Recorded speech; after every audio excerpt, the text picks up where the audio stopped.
да го кажа така, добър главен прокурор.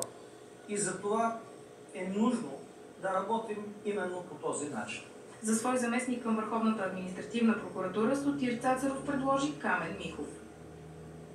Добре, Надя, цялата процедура по избор на главен прокурор вече официално завършва с клетвата на новия главен прокурор. Обаче имаше доста скандали, доста проблеми по процедурата, по времето на битката за това място, за този пост.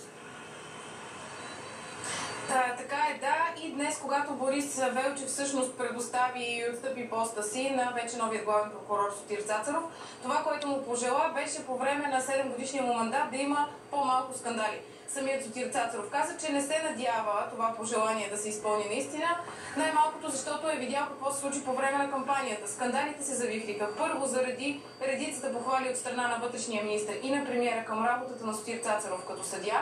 След това и около самата процедура по избор, която всъщност правилата бяха доста променени този път. За първи път беше избран главен прокурор по този начин. А отделно и Съюзът на съдиите поиска Конституционния съд да се заеме и да разгледа дали е била наистина в рамките на закона процедурата по избор на главен прокурор.